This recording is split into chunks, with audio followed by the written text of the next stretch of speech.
Bienvenidos a esta conferencia que yo llamo Mejor Charla, de lo que nunca te contaron sobre las ayudas europeas. Me presento lo primero. Mi nombre es Maena González, o Magdalena, si te resulta más sencillo. Y bueno, lo primero de todo, agradeceros vuestra asistencia y atención, que a veces las 5 de la tarde no es una hora muy fácil para ponerse a hablar de economía y a escuchar menos. Y lo segundo, mandar todo mi cariño y mi apoyo a las personas que estos días lo están pasando mal, lo han tenido que despedir a alguien. Estamos viviendo una situación muy delicada y que sepáis que aquí estamos. Gracias por acompañar. Y bueno, pues me presento, os cuento un poquito de mí, Maena González. Yo me he dedicado durante muchos años a trabajar en los mercados financieros, primero como esos locos de las pantallas que compran y venden activos, era experta en productos derivados. Y bueno, pues un buen día cambié mi rumbo y desde el año 2012 me dedico principalmente a la formación, al coaching y sobre todo a mi gran vocación, que es hacer llegar la economía de una manera sencilla a todo el que le interese y le apetezca. Y dentro de esa actividad, pues imparto talleres de bienestar financiero, donde aprendes a normalizar tu relación con el dinero y, bueno, y también a organizar tus finanzas, que creo que es algo muy necesario para tener una vida equilibrada. Y sin más, os comento también el esquema de la reunión. Vamos a ver el menú. Vamos a empezar con una introducción sobre el tema del que vamos a tratar, sobre las ayudas europeas, y luego vamos a hablar un poco del juego de la política monetaria, es decir, cómo funciona el papel de los bancos centrales en la política monetaria y qué herramientas tienen para jugar a la economía los bancos centrales. Y esto yo lo cuento como un videojuego. Aunque lo cuento un poco de broma y un poco jugando, lo que hay detrás es una intensa labor de investigación y de trabajo, ¿eh? Lo que pasa es que es más divertido contarlo en plan juego. En el siguiente punto vamos a ver qué ocurre en momentos como el actual. El videojuego de la política monetaria está un poquito estropeado últimamente y vamos a ver qué medidas extraordinarias utilizan los bancos centrales cuando el juego no funciona. Y a continuación lo que vemos son programas de ayuda europea. Este tema está de muchísima actualidad. Seguro que estos días en la prensa, en la radio, estás oyendo hablar del Fondo de Ayuda Europea, de la posibilidad de que España tenga un rescate. Bueno, pues sobre eso, a esas preguntas, trataremos de dar respuesta a lo largo de esta presentación. Y por último, que para mí, aunque no es el tema más técnico, sí es el más importante, las conclusiones finales, creo que es bonito, interesante hacer una reflexión sobre qué podemos hacer nosotros para salir adelante, ¿no? ¿Qué viene después de todo lo que estamos viviendo? La charla dura unos 45 minutos. A mí no me importa que hagáis preguntas ni me molesta, es más, es muy divertido tener vuestra participación, pero sí que está previsto al final de la charla unos 15 minutos para que podáis realizar tranquilamente vuestras preguntas, de turno de preguntas, ¿vale? Pero ya os digo que si queréis, a través del chat, podéis mandar vuestros comentarios o las preguntas que vayan surgiendo sobre la marcha. Encantadísima. Así que sin más, vamos al lío, como dicen por ahí. Y empezamos un poco con las preguntas que vamos a resolver en estos 45 minutos, pero primero de todo una reflexión de uno de mis libros favoritos, el Tao Te Ching, que es un libro de filosofía oriental, que nos dice: simplemente date cuenta de tu origen. Esta es la esencia de la sabiduría. ¿Por qué decimos esto? Bueno, yo creo que es muy importante en un mundo donde es tan fácil, pues, juzgar o ir directamente a formar una opinión. la labor de explorar, ¿no? Saber un poco los para qué de las cosas para formar nuestra propia opinión. Mi vocación como formadora es acompañar a mis alumnos a pensar, no enseñar a nadie, porque el maestro interior está adentro, ¿no? Por eso lo que trato de poner aquí son las reglas del juego, de este juego de la economía. Pero no te quiero convencer de nada. Lo más importante es que tú tengas tu opinión, que no te creas nada de lo que te cuentan y que sepas, aunque sea con estas sencillas reglas, qué es lo que está pasando en tu entorno. Y algunas de las preguntas que vamos a ver son, por ejemplo, vamos a hablar de qué es esto de la máquina de fabricar dinero. ¿La puede usar cualquiera esta máquina?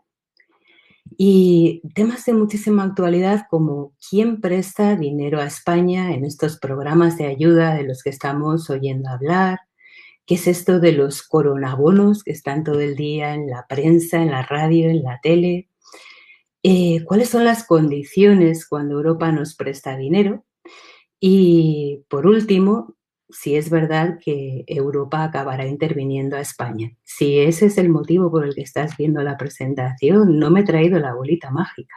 Solo te voy a dar una opinión más, ¿vale? Así que vamos a ello y te remito el link que tenéis aquí, que me he traído el lápiz, ¿vale? Es un artículo que he colgado en mi LinkedIn, podéis entrar cualquiera, no hace falta que estés dado de alta en LinkedIn, donde no solamente tienes lo que vamos a comentar, sino también todos los documentos que soportan esta investigación, que ya te digo que aunque te cuente en plan de cuento, está basado en temas serios, ¿vale? En una investigación de lo que se ha hecho en Europa. Así que sin más, vamos a ello. Y creo que es interesante empezar con una introducción de qué es esto de la política monetaria, es decir, qué es lo que hacen los bancos centrales cuando juegan a la economía y qué objetivo tienen, ¿vale? Y lo que tenéis aquí en el dibujillo es lo que ha hecho, bueno, el objetivo único de los bancos centrales es controlar la inflación. Y eso es lo que os pongo en el gráfico que tenéis aquí, ¿vale? La evolución de la inflación de la zona euro desde prácticamente el inicio de su existencia, año 96, hasta me he parado en el 2014 porque aquí no nos hacía falta más. Y ya esto le llamo el videojuego de Mario y Luigi, por eso sale Super Mario aquí en el dibujito, porque el presidente del Banco Central Europeo casualmente se llamaba Mario Draghi hasta hace nada y su segundo de a bordo, que lo exportamos nosotros, los españoles, era todavía Luis de Guindos, así que el videojuego de Mario y Luigi. El videojuego de Mario y Luigi tiene un único objetivo, conseguir que la inflación de la zona euro esté a niveles del 2%. No hay más, ¿vale? Cuando consiguen esto en el videojuego, game over, ya lo hemos logrado, ¿de acuerdo? Ves que el nivel del 2%, pues más o menos, en los años tranquilos, en los primeros años del euro, bueno, estaba por debajo, por encima, pero sí puedes ver un momento muy clave en que esto se dispara alrededor del año 2007, antes del inicio de la gran crisis, de esa crisis, no me gusta nada la palabra, que se inició en Estados Unidos y luego se contagió también a Europa, ¿vale? Ves que estábamos en un momento por aquí, año 2008, de fuerte expansión económica y subida de la inflación y de repente empiezan las vacas flacas y la inflación empieza a bajar en picado. ¿Qué herramienta tienen Mario y Luigi para poder gestionar esto de inflación al 2%? Pues este videojuego es bidimensional. Solamente hay una herramienta para jugar a la política monetaria, que son, seguro que lo sabéis, los tipos de interés. Lo único con lo que juegan Mario y Luigi para conseguir inflación al 2% son los tipos de interés de mercado. ¿Y cómo se juega? Fíjate, cuando los precios de la economía suben muchísimo, cuando la inflación se dispara por encima del 2%, ¿qué es lo que hacen Mario y Luigi con los tipos? Cuando suben mucho los precios, lo que hacen es subir los tipos de interés para que a la gente le apetezca más ahorrar que gastar, ¿vale? ¿Y qué hacen cuando la inflación se pone triste en periodos como este del año 2008-2009, cuando la inflación está por debajo del nivel objetivo? Lo que hacen con los tipos de interés es bajar tipos. porque cuando los tipos están muy baratos, cuando te sale muy baratito pedir una hipoteca, te apetece gastar más, te apetece comprar casas o pedir crédito al consumo, ¿vale? Esa es la herramienta sencillísima del videojuego. Y lo que tenéis en la siguiente transparencia es justo lo que ha ido pasando con los tipos de interés, tanto en Estados Unidos, su banco central es la Reserva Federal, como en Europa. Y ves en el gráfico que en estos años que hemos marcado antes, cuando empieza el problema, para no utilizar la palabra mágica, del año 2007-2008, ¿qué es lo que hace el Banco Central de Estados Unidos?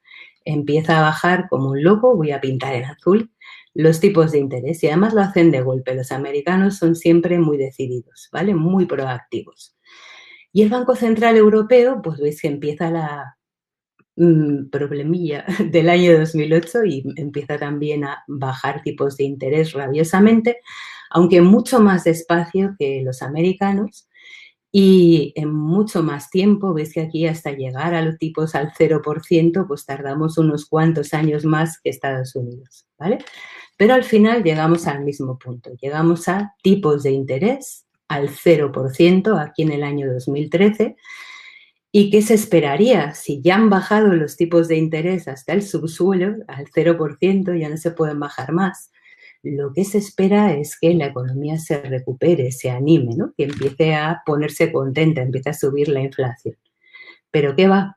Llegan los tipos de interés al 0% y la economía no se anima, la economía no se reactiva.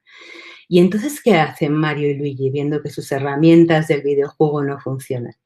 Pues llaman al creador del videojuego y le piden ayudas adicionales. Oye, por favor, danos más herramientas porque hemos utilizado la que teníamos, hemos bajado los tipos al 0 y aquí la economía no se anima, no se pone contenta, ¿vale? ¿Y qué herramienta le piden o qué herramienta se les ocurre a los creadores del videojuego darles a Mario y Luigi para que animen la economía? Pues justo la que tenéis aquí en la foto. Les dejan utilizar la máquina de fabricar dinero. ¿A que suena fenomenal? La máquina de fabricar dinero es que el Banco Central tiene derecho a meter más dinero dentro del circuito de la economía. Y este nuevo instrumento, ¿cómo se utiliza? Pues normalmente a más dinero, más alegría y más suben los precios. Es también muy sencillo el manual de instrucciones, ¿vale? Entonces, Mario y Luigi ya no solo tienen los tipos de interés, sino que también pueden utilizar la máquina de fabricar dinero. Y cuando se fabrica dinero, ¿qué se hace con estos billetitos nuevos dentro de la economía? Pues estaría muy chulo que nos lo dieran a los particulares para que nos fuéramos de vacaciones, ¿verdad? Pero no es lo habitual. Normalmente cuando fabrican dinero no nos lo dan a nosotros para que nos lo gastemos por ahí, sino que lo que hacen es prestar dinero al resto de la economía. Es decir, recapitulamos. El Banco Central Europeo en el año 2014-2015 tiene una nueva herramienta que es la máquina de fabricar dinero para animar a la economía y con esta fabrica billetes y se las presta al resto de la economía real. No nos los da a los clientes particulares, ¿vale? Se los da a las empresas y a los gobiernos. Y aquí viene una parte de la historia que yo llamo el hijo pródigo. Les pongo a todos un nombre de película y luego cuento un poco más técnicamente en qué consiste, ¿vale? Esto del hijo pródigo es que con parte de esos billetes que se fabrican con la máquina de fabricar dinero, lo que hace el Banco Central Europeo es prestar dinero a las empresas de la economía real. Y eso es lo que tenéis en este gráfico, ¿vale? Entonces, el Banco Central Europeo se dedica directamente, no da préstamos, sino que compra bonos, que es lo mismo que dar un préstamo, a empresas de muy buena calidad crediticia. Esa es la zona de este dibujito que veis en rojo, en verde y en amarillo, ¿vale? Todo esto en el gráfico son compras que el Banco Central Europeo hace de bonos emisores, de Telefónica, de Repsol, de Iberdrola. Compraba bonos en buenas cantidades, como ves. Y le llamamos el hijo pródigo porque este dinero, el Banco Central compra o presta dinero a empresas de buena calidad y asume el riesgo de estos activos. Es decir, si alguno de estos emisores de los que hemos comprado bonos o a los que hemos prestado fuera mal, el Banco Central Europeo perdería el dinero que fuera. Es decir, se fía completamente, tiene total confianza en estos emisores. Se compra los bonos y va a lo que salga con estos emisores. ¿De acuerdo? Por eso le llamamos el hijo pródigo, total confianza. Con los brazos abiertos les presta dinero a estas empresas y ahí termina la película. Y dentro de esos programas pues se ha comprado una buena cantidad de activos, como veis en el gráfico, y sobre todo en el gráfico siguiente veis que esta parte que parece chiquitita, en naranja, en amarillo y en verde, unos 500.000 millones de euros, es el volumen de bonos, el volumen de préstamos que ha hecho directamente el BCE a emisores de buena calidad de la zona euro. Pero seguro que os estáis preguntando, ¿y qué pasa con el resto del dibujo? Porque ya ves que la mayor parte del gráfico es una zona azul que además tiene un título diferente. A este le hemos llamado el cuento de la lechera. Pues parte del dinero de la máquina de fabricar dinero se presta directamente a los gobiernos de la zona euro. Es decir, parte de ese dinero va a parar a bonos de España, Italia, Alemania, ¿vale? Y en ese sentido, pues toda la zona, 2,2 billones de euros han ido a parar a compras de bonos gubernamentales, que puedes ver cómo han ido creciendo en el gráfico desde el año 2015. Y lo que tenéis en la parte de abajo del gráfico es algo que casi nadie te cuenta y casi nadie sabe. ¿Quién hace estas compras de bonos españoles? Pues tenemos en mente que es el Banco Central Europeo, pero no, las compras las hace directamente el Banco de España. Es decir, es España comprando bonos españoles, no el Banco Central Europeo. ¿Y esto qué repercusión tiene? La repercusión es que si hubiera algún problema de impago o empeorara la situación del gobierno español, las pérdidas de esas compras no las asumiría el Banco Central Europeo, las asumiríamos nosotros mismos. Por eso últimamente nos están subrayando tanto el tema de la deuda mancomunada. Esto de mancomunado no tiene nada. Te pongo un ejemplo, y no es una crítica, es simplemente el funcionamiento del sistema, que ya te digo, puedes ver en el artículo de referencia con sus documentos originales. Te pongo un ejemplo de andar por casa, fíjate. Es como si la máquina de fabricar dinero fuera el hermano o el padre rico de una heredera, ¿vale? Este padre rico fabrica los billetes y le da la herencia a la hija, a su hija que se llama Cristina, el padre rico, ¿vale? En vida le da la herencia a su hija Cristina. Y la hija Cristina tiene con esa herencia unos 200.000 euros. Uy, qué raro sale aquí pintar numeritos. Tiene la hija Cristina unos 200.000 euros de dinero que se gasta. Ella está casada con su marido Pepe, los dos españoles, ¿vale? Y esos 200.000 euros se los gastan en una casa. Cuando vemos los números de España, estamos viendo como si tuviéramos 400.000 euros. Decimos 200.000 tiene este matrimonio en una casa y los otros 200.000 los tiene en dinero que se le debe a Cristina, se lo debe el marido a la mujer que se ha comprado la casa con la herencia. Es como si tuvieran 400.000, pero en realidad tienen 200.000. ¿Es esto un problema? Bueno, pues mientras sigan casados Cristina y Pepe no es ningún problema. Pero si en algún momento se les ocurre otra cosa, puede haber un problema, porque ya no tienen 400.000, 200 para cada uno, ¿vale? En realidad, como muy bien has visto, el patrimonio familiar eran solo 200.000 eurillos, no 400. Y además tendrían que vender la casa en un momento que a lo mejor no es el mejor del mundo. Entonces, esto del cuento de la lechera es como hacer las cuentas dobles. Nos deja el Banco Central Europeo dinero, pero en realidad es el Banco de España comprando bonos españoles. No es ninguna deuda europea, es una deuda nuestra que tenemos nosotros con todo lo que ello implica, y esto es toda la zona azul del dibujo. ¿Dónde estamos ahora en esta zona azul? Pues en el mes de marzo, cuando el Banco Central Europeo vio lo durísimo de la situación que venía encima, aprovechó para hacer unas aprobaciones de nuevos programas de compras de bonos.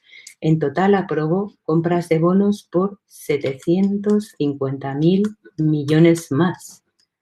Y ya había aprobado previamente, unos días antes, 120.000 millones más de compras. Se nos pierden los ceros, ¿verdad? Se nos va, ¡buah! Madre mía, se nos van los números. Entonces, todas estas ayudas 1.000 millonarias, 100.000 millonarias del Banco Central Europeo, que van destinadas principalmente a la compra de bonos, principalmente gubernamentales, lo que hacen es, ¿vale?, darle una parte de la máquina de fabricar dinero a los estados, pero asumiendo ellos la propia responsabilidad del buen fin de ese dinero. No tiene ningún riesgo ni el Banco Central ni Europa prácticamente, ¿vale? Que es lo que tenéis en el cuadrito de abajo. El BCE no asume, tiene un 8% del riesgo de estos bonos, es decir, prácticamente nada. Y esto es la mayor parte de las ayudas europeas que se han aprobado en los últimos días, el cuento de la lechera. ¿Qué más cosas tenemos en Europa para poder ayudar a las economías? Esto es de lo que se estaba hablando, sobre todo este fin de semana. Ayer y hoy han salido noticias también. El famoso y temido Fondo de Rescate Europeo. Aquí se llama ESM, European Stability, bueno, el Fondo de Estabilidad, ¿vale? ¿Qué es esto del Fondo de Rescate? Fíjate, en el mapa que tenéis aquí dibujado, vienen los países que ya han recibido ayudas del Fondo de Rescate. ¿A que os suena mucho lo de Grecia, que siempre que se habla de países rescatados de la zona euro nos acordamos de los griegos? Pues tenéis por aquí a Grecia, pero tenemos también el caso de Irlanda, de Chipre, de Portugal, todos los que salen en el mapa, y por supuesto también de España. El famoso Fondo de Rescate. ¿Y por qué he temido también el Fondo de Rescate? Pues tenéis aquí a los Men in Black. Lo temido del Fondo de Rescate es que deja dinero a los países, pero poniendo unas condiciones. Y las condiciones, que os suenan a todos, es que, vale, te prestan dinero, pero luego te mandan a los hombres de negro para comprobar que los países a los que les han hecho préstamos están en condiciones de devolverlos. Y esto normalmente es muy difícil de vender políticamente y por eso no les gusta mucho a los países recibir préstamos por esta vía, ¿vale? Recientemente, lo que habéis escuchado sobre el Fondo de Rescate Europeo, bueno, se aprobó un plan a finales de abril donde pues había 100.000 millones nada menos de préstamos para el empleo, para fomentar el empleo. Eso no es del Fondo de Rescate. Iban a dar unos 200.000 millones de ayudas para pymes y, por último, lo que se está debatiendo estos días son para el total de países de la zona euro unos 240.000 millones de euros para todos los países que pueden disponer a través del Fondo de Rescate.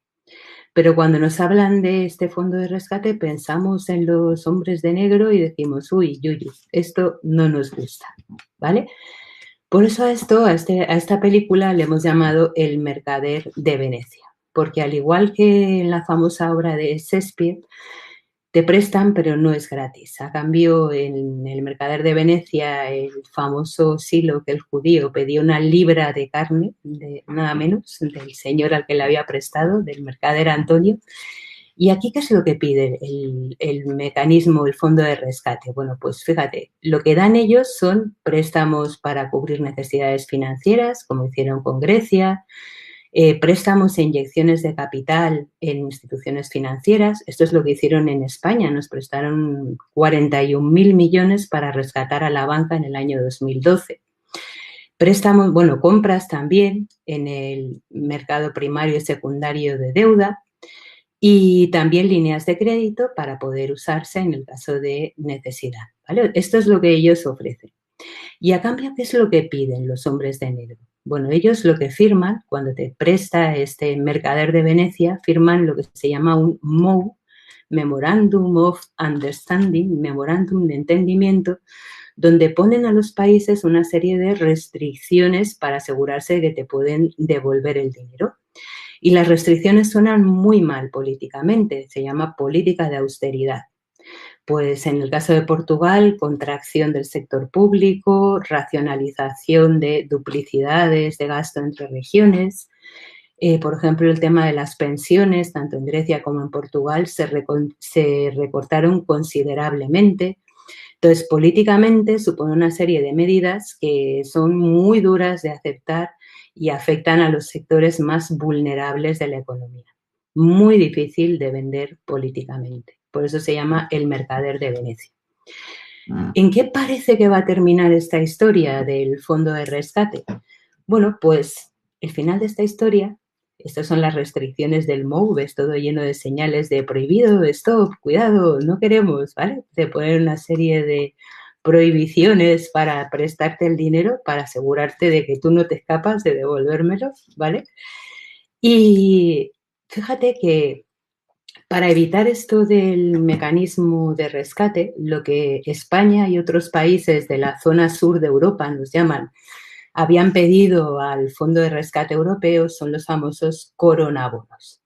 Coronabonos que reciben el nombre no por ser los reyes del mambo, sino por venir del famoso bicho que actualmente tenemos por aquí, por Europa, ¿vale? Y estos países, los coronabonos son una especie de deuda mancomunada, es decir, la idea básica sería que Europa emita bonos, que consiga financiación, si son perpetuos mejor, es decir, que no haya que devolver el dinero, y que los responsables de pagar esos bonos sean todos los países de la zona euro. Eso es una deuda mancomunada. Yo aquí pongo el cuento de Alibaba porque es como en esa escena del cuento de Alibaba, a ver, que se me ha perdido, es como en esa escena del cuento de Alibaba cuando los 40 ladrones se dan cuenta de que Alibaba vive en el pueblo y es el que les ha robado y deciden marcar su casa con una cruz. Y para la mujer de Alibaba se da cuenta de que les han pillado y ¿qué hacen? Marcar el resto de las casas del pueblo también con una cruz.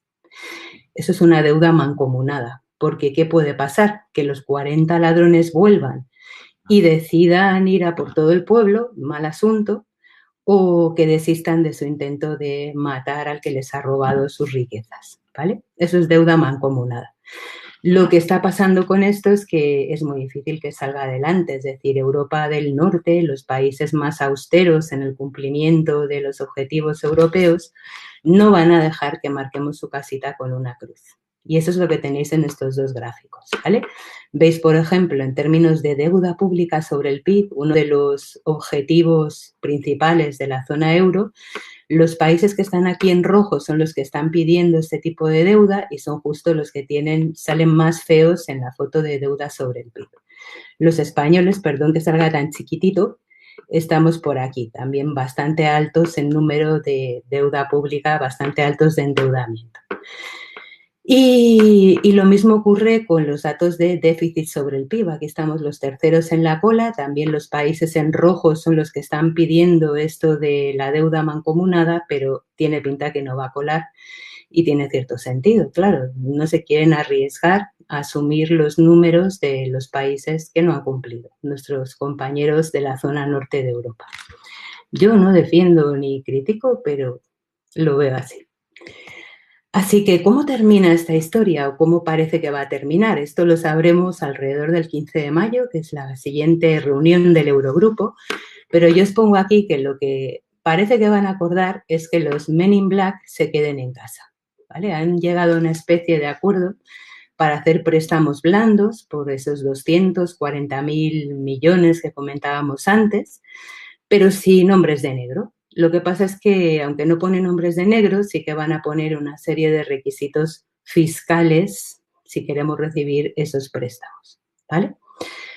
En el caso de España es especialmente duro esto de acudir al fondo de rescate y tal vez por eso nos están diciendo que no vamos a ir, porque ya le debemos bastante dinero al mecanismo de rescate. En el año 2012 Europa rescató a la banca española, pero el préstamo en realidad se lo dio al gobierno español, no a los bancos. Y de ese préstamo que nos hicieron de 41.000 millones, digo en números redondos, Nos quedan por devolver, en números redondos, unos 23.000 y hay que devolverlos a partir del 2022. Y parece que no va a ser fácil con este último capítulo económico que estamos viviendo. Entonces, en principio, vale, será un Mercader de Venecia light. Yo creo que España tratará de no disponer de ello. Tenemos derecho a disponer de unos 24.000 millones de este préstamo sin Men in Black para uso sanitario y aledaños, pero ya veis que no va a ser fácil políticamente disponer de ello. Y igual termina siendo este MEDE blando, este mecanismo de rescate blando, el cuento de Caperucita, ¿no? El lobo disfrazado de abuelita en la cama y nosotros un poco asustados de pedir estos fondos. ¿24.000 millones es suficiente? Qué pregunta tan buena. Lo veremos o lo comentaremos al final. Probablemente no. Probablemente haga falta bastante más de 24.000 millones con todo lo que estamos viendo. Pero lo vamos a comentar ahora, ¿vale? Entonces nos dicen la parte final, porque vamos a ir concluyendo y lo más importante es qué va a pasar aquí o qué nos vamos a encontrar. En la foto un poco desanimante, que vamos a decir, lo que tenéis es las previsiones de evolución del PIB mundial, en este caso. Esta estimación yo le llamo más bien premonición, porque es que saberlo ahora de verdad que me parece prácticamente imposible el impacto que va a tener el parón económico que estamos viviendo. Pero según Bloomberg, un servicio muy serio y relativamente imparcial, nos dice que la economía mundial va a caer más de un 4%, que no está nada mal, ¿eh? Fíjate de dónde veníamos, del 4 casi hacia arriba, y el batacazo que se espera para el año 2020. Y además de todos los países de la zona euro, el impacto en España, fíjate que lo que se espera es más de un 9% de caída del Producto Interior Bruto español. O sea, es una caída muy, muy, muy importante. Y estos son datos de la OCDE y casi de las mayores caídas de toda la zona euro, ¿vale? Solo comparable con Italia, que también tiene números bastante altos, y en general en la zona sur de Europa se espera que caigamos mucho más. Países muy vulnerables y que partían ya de cifras muy débiles en endeudamiento y en deuda sobre el PIB y en déficit público. Y fíjate, aparte de los números que, bueno, estas son las previsiones del Fondo Monetario Internacional, es uno de los pocos organismos que se ha atrevido a ponerle números, pero ya os digo, hizo un informe hace unos días que se llama El Gran Cierre, The Great Lockdown, y lo que nos habla en el caso de España, fíjate qué triste, pues esperan caídas en España e Italia alrededor del 8-9%, o sea, todavía superiores a las que estábamos comentando para el conjunto de la economía mundial. Y lo que veis en el gráfico de la derecha son las caídas económicas por países desarrollados y subdesarrollados.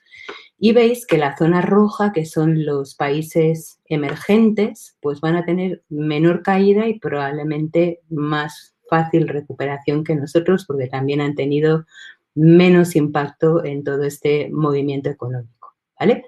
Muchos economistas que son muy salados y muy creativos están diciendo que la recuperación, en vez de ser en V, que nos decían al inicio, en V es cae muy rápido y recupera muy rápido, es muy intuitivo lo de la V, ¿no? Ahora están diciendo que la recuperación se va a parecer más al al símbolo de Nike, va a recuperar pero en muchísimo tiempo, ¿no? Ya os digo que es súper prematuro decir cuándo vamos a tener una recuperación, porque depende muchísimo de la profundidad de la caída, que es lo que estamos viendo en los gráficos, pero depende muchísimo sobre todo de cómo de tocados quedemos los que estamos viviendo esta experiencia después, que es lo que vamos a comentar en la parte final. Me sugerís por aquí que las perspectivas de caída del PIB del Banco de España, si el Banco de España hizo 3 escenarios y en su escenario más pesimista prevé más de un 13% de caída, como nos comentas por aquí, Xavier, para el PIB español. Es una caída muy fuerte, de todas formas ya os digo que depende muchísimo, sobre todo del momento actual, de lo que hagamos cuando empecemos a recuperarnos, ¿vale? Y de lo que hagamos cada uno de nosotros. Y vamos un poquito más.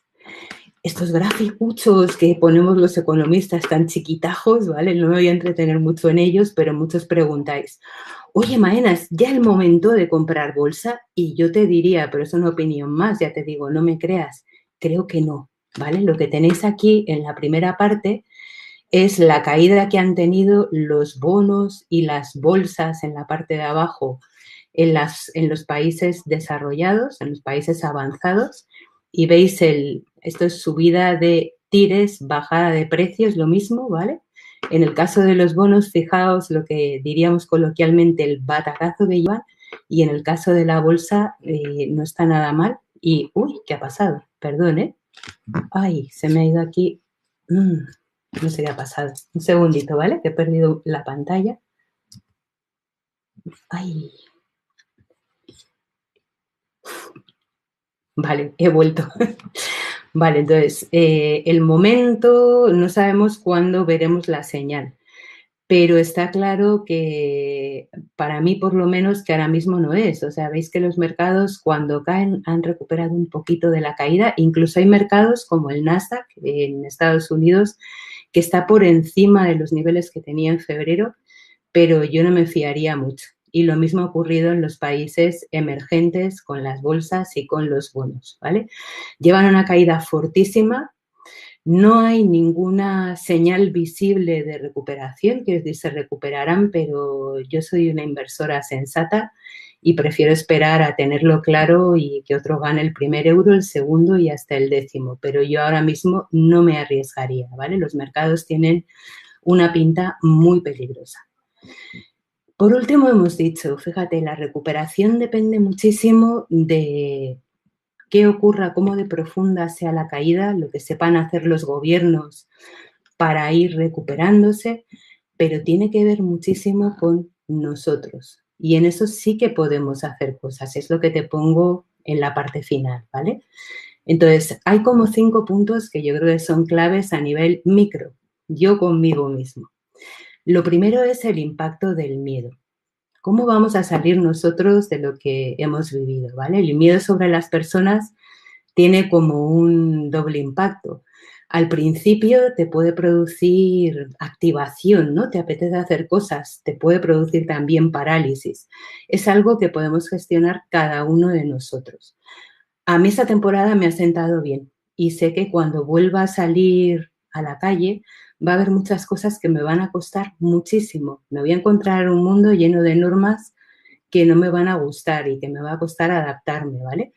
Pero me apunto a dirigir mi propia vida, no al paternalismo, no al miedo, sino vamos a ver por dónde tiramos con esta nueva situación, ¿vale? Y un segundito con las preguntas, que comento esto y vamos directamente a ellas, ¿vale? Y vuelvo sobre el chat para que no las tengáis que volver a escribir y muchísimas gracias por ellas. Lo segundo importante son qué aprendizajes nos llevamos de este proceso. O sea, cuando yo trabajaba en mercados viví la crisis de Lehman, la crisis griega, y yo creo que los momentos de bajada son los de mayor conocimiento, tanto en el ámbito personal como en el ámbito económico. ¿Qué aprendizajes recogemos? Creo que, fíjate, en todo este momento hemos aprendido a teletrabajar. Los nuevos hábitos de trabajo ahorran un montón de dinero a las empresas, a las familias, ahorran muchísima contaminación al planeta. Entonces, tal vez es manera de incorporarlos total o parcialmente a nuestro día a día para ayudar en esta recuperación, pero también para que todo esto al final tenga un impacto positivo incluso en nuestro entorno. Siguiente pregunta. ¿Con qué queremos llenar los espacios vacíos? Estas no son preguntas económicas, son micro, son tuyas como persona, ¿no? A mí en estos días se me ha vaciado la vida de mucha gente que quiero y que me gustaría ver y abrazar. Y se me ha llenado muchísimo de silencio, de reflexión, y no ha sido mala cosa. Hay muchas cosas que he dejado de hacer que me ha servido para replantearme, ¿realmente esto me gustaba y me apetecía? Creo que es un momento de cambio vital. Yo por lo menos me apunto a eso, ¿no? A redefinir, redecorar mi vida con lo que la nueva situación traiga. Porque lo que importa no son las circunstancias, lo que importa es que tú sepas sacar, o en mi caso, ¿no? Que sepas sacar lo bueno o lo que es favorable para mí en cada situación. Y yo a eso me apunto. Mi siguiente pregunta es, ¿qué quieres ser de mayor? Al final, cuando te pones a dar una charla, acabas hablando de ti mismo. Yo siempre lo hago, ¿eh? ¿Y qué quieres ser de mayor? Quiere decir, estamos viviendo y vamos a vivir más cambios. Muchas personas han vivido y están viviendo ERTES. Va a haber pérdidas de empleo seguro en todo este proceso. También es un momento para descubrir tus habilidades, para desarrollar eso que puedes hacer y que sabes hacer, pero todavía no te has atrevido.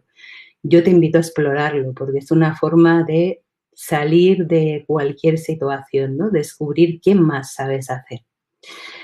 Y la última pregunta, tal vez la más interesante, es ¿quién va a liderar los cambios que vienen? No solamente en el ámbito económico.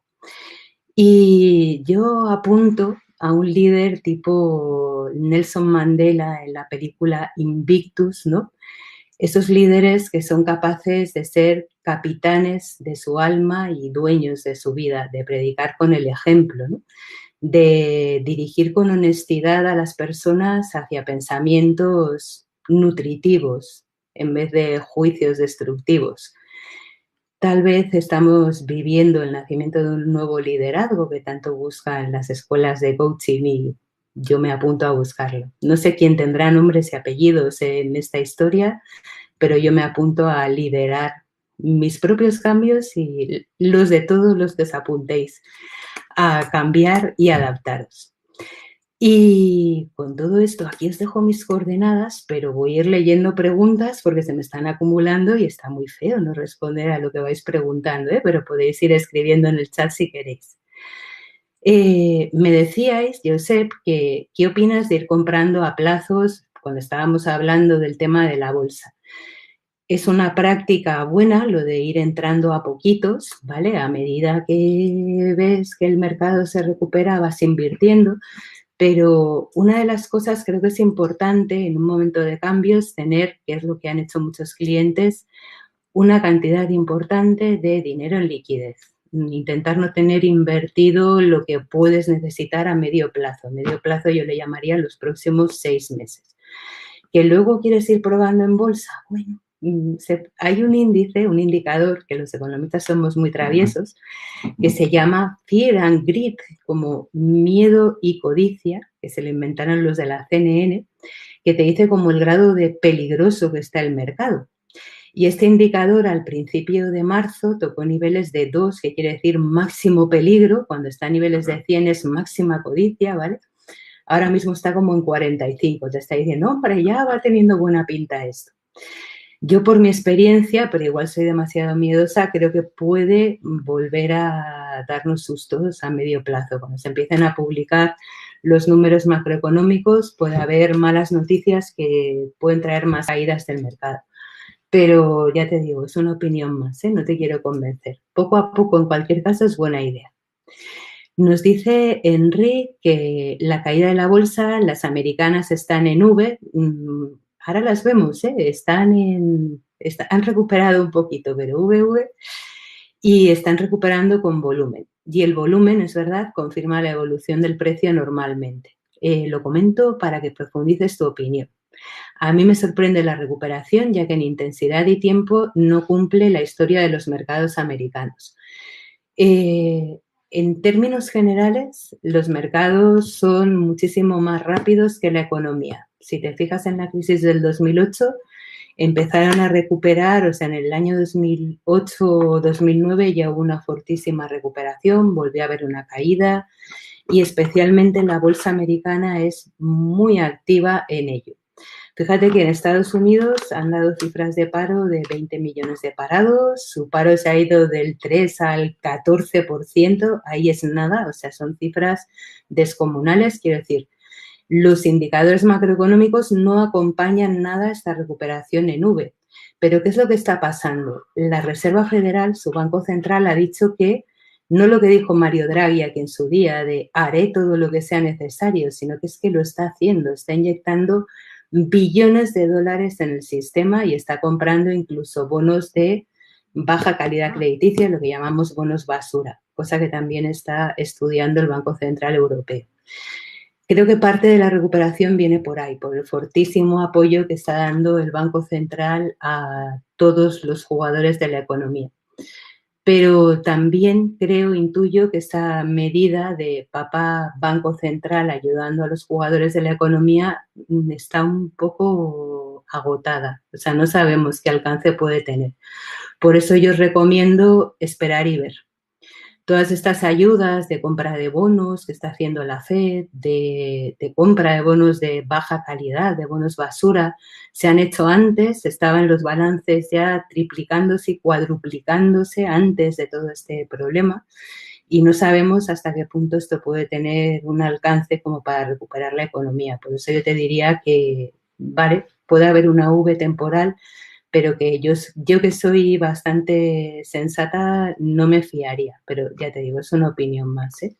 No sé si esto responde a la pregunta. Y me dice Xavier que al final la deuda española en el 2021 al 120% del PIB no será un cuento chino y no se podrá devolver nunca. Hay países que todavía salen más feos en la foto, como por ejemplo Italia. Pues es que no lo sé, ya os dije al principio de la presentación que no me he traído la bolita de cristal. Lo de que se pueda devolver en algún momento depende de cómo nos organicemos a nivel grande y eso ahí poco podemos hacer y de lo que nosotros hagamos a nivel chiquitito, de lo que cada uno de nosotros quiera hacer para tirar para adelante con lo que estamos viviendo. ¿Se puede devolver un 120% de deuda sobre el PIB? Yo creo que sí. Todo es posible, pero requiere muchísimo trabajo, muchísima austeridad probablemente y muchísima seriedad y sensatez a la hora de dirigir los números de la economía. No sé si eso lo vamos a tener. Me dice Carlos que en el cuento de la lechera de los 2,2 billones que tiene el BCE en bonos de gobiernos, no somos los mayores deudores. Esas compras, Carlos, se han hecho proporcionalmente a lo que pesan los países en la Unión Europea. Entonces, nosotros, el volumen de bonos españoles que tiene el BCE, alias el Banco de España, en realidad, son unos 270.000 millones de euros de estos 2,2 billones de euros. ¿Vale? Es alrededor de un 9% nuestro peso en la Unión. Y en estos últimos días, semanas, han estado aumentando la proporción que compran de bonos españoles para evitar precisamente el miedo que había alrededor de España, que es de los que más feitos salen en los números macro. No somos de los mayores, ahí estamos todos en el barco. Me dice Manuel que el tema no está en devolver la deuda, sino en crear condiciones económicas favorables para refinanciarla. Yo estoy muy de acuerdo con ello. O ambos dos, ¿no? Quiere decir, devolver la deuda parcialmente, ya sabéis que en el tema de los rescates, por ejemplo, Grecia, que fue pionera tristemente, lo primero que tuvo que hacer es una refinanciación, es decir, a la gente a la que le debían dinero en forma de bonos griegos, les tuvieron que decir, oye, lo que te iba a devolver dentro de 10 años, te lo devuelvo mejor dentro de 30. Y donde te iba a pagar un 5, te pago un 4. Sí, es una de las posibilidades. Pero es que no, me parece muy prematuro dar una visión. Creo que ambas cosas son interesantes. El crear confianza en cualquier caso es muy importante para que podamos o refinanciarla o devolver, hacer crecer nuestra economía. Manuel, muchas gracias. Nos dice Ramón que cómo vemos el papel de las criptomonedas en esta crisis y qué opinión tenemos al respecto. De las criptomonedas prácticamente ninguna, porque para mí es un mundo completamente desconocido. Sé que existen y lo que son, sé que estos días no están en su momento más boyante, pero no lo relaciono con nada de lo que hay alrededor de lo que estamos comentando, porque tienen más que ver con una nueva economía floreciente que desde luego no tiene actualmente ese papel de rescate que tienen los bancos centrales, pero poco más te puedo decir. Nos dice José Antonio que parece, por decirlo de una forma elegante, que el compromiso de pago de la deuda ya no cuenta y nos preocupa a nivel individual cómo basarse en un futuro sin compromiso mutuo. Pues no sé si entiendo muy bien la pregunta, José Antonio, que si no hay compromiso de pago de la deuda, por ahora se está pagando toda en la zona euro. Ha habido algún problema puntual en estos rescates que hemos comentado, pero en todos ellos, en todos los programas de rescate, han ido los hombres de negro y se han cumplido las condiciones que han establecido. Yo creo que sí que hay compromiso de repago, ¿eh? Porque si no lo hubiera, o al menos de momento lo hay, no sé qué puede pasar en un futuro. Si no hubiera compromiso de repago, otro gallo nos cantaría. Sería mucho más fácil aprobar libremente la concesión de ayudas sin condición a los países de la zona euro. No sé si esto contesta la pregunta, pero de momento y en la zona de España creo que hay compromiso. Por ejemplo, estamos viviendo estos días el tema de Argentina, que está renegociando por enésima vez su deuda y ahí sí que parece que o renegocian o se cae el país, ¿no? Aquí hay compromisos, si no las rentabilidades de los bonos españoles no serían del 1 y pico, serían muchísimo más altas. Nos dice Luis que si los italianos aportan fiabilidad a la economía dando vales de vacaciones, pues a mí no sé si me da confianza, pero me daría mucha alegría recibir una, Luis. Eh, eso es darle a la máquina del dinero y repartirlo, el helicóptero del dinero, le llaman. Pues no sé si eso da confianza, a mí no. No sé al mercado. De momento, los bonos italianos, con la ayuda del Banco Central Europeo y a pesar de esto de los vales de vacaciones, están aguantando. Nos dice Jesús, no gusta aquí el mecanismo MEDE suavizado, pero ¿de dónde entonces se sacan los 24.000 millones? Yo no descarto que acudamos al MEDE suavizado porque, bueno, ha habido un esfuerzo de ayuda y en cualquier caso la película no ha terminado. O sea, no perdamos de vista que esto empezó hace 2 meses, que ha habido muchas novedades y va a haber mucha redefinición del papel de la zona euro y de las ayudas, o sea que no lo sabemos. Seguiremos mirando, eso es lo bonito de la economía, que es una ciencia viva, cambia cada día. Es bueno proteger a la economía de consumo, nos dice Luis, qué pregunta tan interesante. Para mi gusto no, pero eso va por barrios. Cuando proteges a la economía de consumo, le quitas la oportunidad de desarrollar sus propias iniciativas, en parte, ¿no? Es un tema igual un poco extenso para tratarlo aquí, pero yo soy más partidaria de, bueno, ayudas temporales, sí, pero cuanto menos tiempo mejor para permitirles que desarrollen ellos sus propias iniciativas, que son muy listos. Nos dice Luis que el exceso de liquidez puede ser positivo para el mercado bursátil. En principio sí, el que hay, y para eso, por eso están los bancos centrales inyectando liquidez. Incluso algunos bancos centrales se permiten el lujo de comprar acciones. Eso sí que es muy positivo para el mercado bursátil, ¿sí? En principio sí. Nos dice Leopoldo si podría llegar a ser finalmente una corrección de la economía estructural y no coyuntural, como opinan muchos inversores. Pues Leopoldo, es muy buena pregunta también. Yo creo que eso va por barrios y para mi gusto creo que sí, que va a ser más estructural que coyuntural, que lo que vamos a ver en estos días, meses, va a suponer cambios que probablemente se queden tiempo con nosotros. Nos dice Xavier que siempre había pensado que las compras masivas de bonos y deuda de gobiernos y corporativa han ido a parar al balance del BCE. Por las explicaciones, la realidad es el Banco de España el que articula las compras y que este volumen de deuda se incorpora al Banco de España. Sí, es correcto lo que dices. Y además, si lo quieres ver en el documento anexo que se ha dejado, en el artículo que escribí, ahí tienes justo dónde está documentado, porque a veces no es fácil de encontrar. y las siglas que utilizan para estas ayudas son un poco difíciles. El PSPP, que es Public Sector Purchase Program, son precisamente estas ayudas. Y sí, las están comprando porque la gestión del Banco Central Europeo, las decisiones son centralizadas y las ejecuciones son descentralizadas. Las compra el Banco de España. Lo has interpretado bien. Y me dices que teóricamente el BCE tenía como mandato controlar la inflación y, sin embargo, su papel se ha desvirtuado transformándose en el comprador de última instancia. La inyección masiva de liquidez del BCE nos ha traducido en un aumento de inflación, aunque pareciera que debiera ser así. ¿Y dónde está yendo la inflación? Sí, su mandato no ha cambiado realmente, sigue siendo el mismo que tenía en la constitución del Banco Central, conseguir la inflación al 2%. Lo que han cambiado son los instrumentos, por lo que comentábamos, porque se ha agotado el videojuego. O sea, cuando han bajado los tipos hasta el 0% y no ha funcionado, han empezado a jugar con la máquina de fabricar dinero. Entonces, su mandato sigue siendo el mismo, la inflación no está subiendo y no sabemos qué pasará, porque además estamos en un momento, tangencialmente, ya sabéis que el petróleo se está desplomando, eso tampoco ayuda a que suba la inflación de la zona euro. Así que a tu pregunta de dónde ha ido la inflación, el propio Banco Central Europeo ha dicho que es una gran incógnita lo que pasará con la inflación en el futuro después de estas inyecciones masivas de liquidez.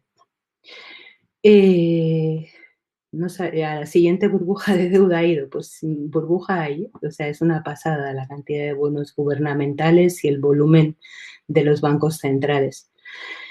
Nos dice Luis, la relación deuda pública interna-externa, ¿qué importancia tiene? No sé si entiendo bien tu pregunta, no sé si te refieres a la relación de deuda pública que tiene España respecto al resto del mundo. Si me lo explicas un poquillo mejor, te puedo responder porque no entiendo muy bien la pregunta. Nos dice Enrique, ¿crees que la FED está comprando directamente en el mercado de valores, acciones? Bueno, de momento está comprando bonos a mansalva, pagarés, ETFs, que son fondos cotizados, acciones era algo que estaba valorando, no sé si haciendo ya, está comprando todo. Entonces, es una forma de sujetar los mercados de valores, pero que probablemente tiene fecha de caducidad. Es un poco peligroso multiplicar tanto los balances de los bancos centrales. Y nos dice Enrique, la compra de deuda soberana por parte del Banco de España tiene límites marcados por el BCE. Sí, en principio el BCE ha ido comprando, como decíamos, proporcional al capital de cada estado en la Unión. Quiere decir, de España tiene que respetar alrededor, no puede comprar más de un 10% del volumen total de compras, 10, un poquito más, ¿vale? Se puede desviar un poco y como máximo un 33% de la deuda pública. Pero ahora mismo esos límites los está ampliando. O sea que podría llegar al 50% de la deuda pública. Y de hecho, con este nuevo programa probablemente lleguemos a finales de año al 40% de la deuda pública emitida. No está mal, ¿eh? Madre mía. Pues si queréis damos paso a una última pregunta que creo que estáis escribiendo y con esto terminamos. Un gusto, tanta intervención y tanto debate, ¿eh? Muchísimas gracias, es muchísimo más divertido, ¿sí? Bien, pues son justo las 6. Muchísimas gracias a vosotros, qué bien. Pues un placer acompañaros. Tenéis ahí mis coordenadas si queréis comentar cualquier tema adicional. Y bueno, os deseo que os cuidéis muchísimo, que os cultivéis muchísimo y adelante con todo. Muchas gracias. Un abrazo grande a todos. Hasta pronto.